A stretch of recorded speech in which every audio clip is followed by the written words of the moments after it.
Well, I have a sort of suggestion, and that is this: that before we decide either to save the planet or to destroy it, we pause for a moment of silence.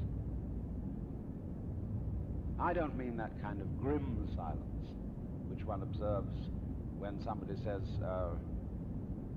such and such a famous person has just died, and we'll observe a moment of silence in his honor, and everybody frowns and thinks very serious thoughts. That's not silence at all. I mean real silence, in which we stop thinking and experience reality as reality is. Because after all, if I talk all the time, I can't hear what anyone else has to say. And if I think all the time, and by that I mean specifically talking to yourself subvocally inside your skull, if I think all the time, I have nothing to think about except thoughts. And so I'm never in touch with the real world. Now, what is the real world? Some people have the theory that the real world is material or physical. Let's say it's made of kind of a stuff. Other people have the theory that the real world is spiritual or mental. But I want you to point out that both those theories of the world are concepts. They're constructions of words. And the real world is not an idea. It is not words. Reality is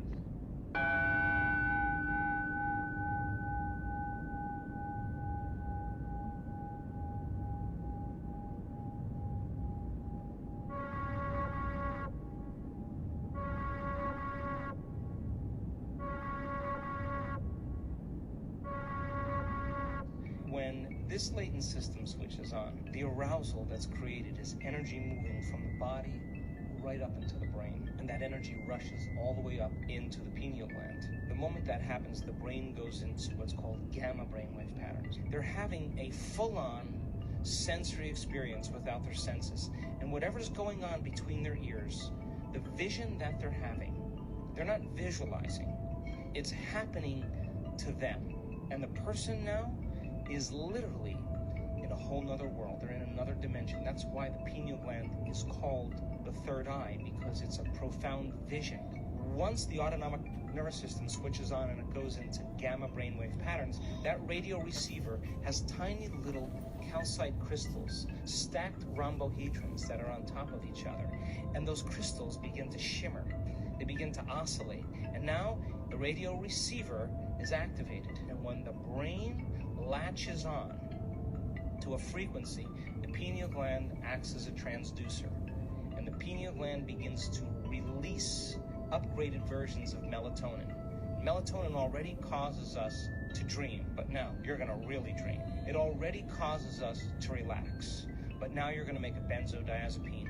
You are going to chill way out. You are no longer going to be in survival. Melatonin's already an antioxidant, but you're going to make two of the most powerful antioxidants known to man: anti-cancer, anti-aging, anti-heart disease, anti-stroke, anti-neurodegenerative, anti-inflammatory, antimicrobial, 2 molecules.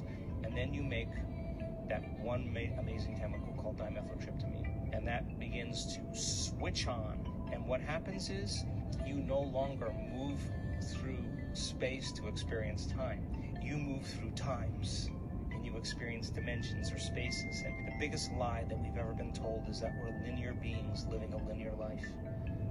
We are dimensional beings living a dimensional life. And when the doors of dimension open to you, and you get a glimpse of how big this really is, you are going to care less about politics.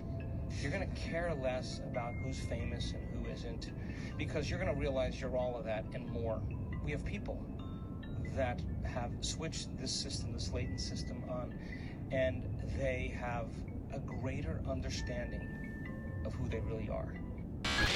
But what hit me more than anything else, and was important for me, is that I came across them only after I had concluded many things from other sources of research since 1990.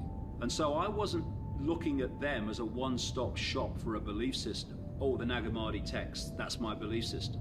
They were more a confirmation, another significant strand in the tapestry of the correlation of information, ancient and modern. And what do they talk about?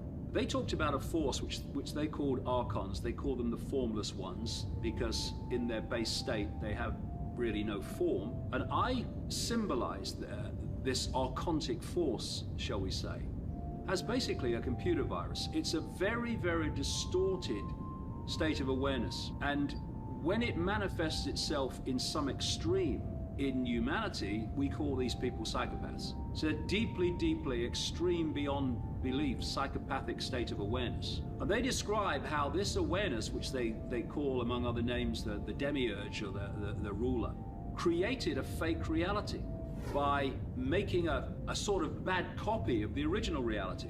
Now, we're back here to the ancient modern correlation, because I'm saying what they were describing in their own language and their own symbolism from long ago as we perceive time, another illusion, is actually they're describing the creation of the simulation. And it is my view that the Lord, God, and the Gnostics who were responsible for these Nag Hammadi texts, the Gnostic belief system, they describe the main manifestation of this force as the Lord Archon or Demiurge. What's being described in Genesis is not the creation of the world, but the creation of the simulation. And the bloodthirsty God of the Old Testament, I say, is this archontic force.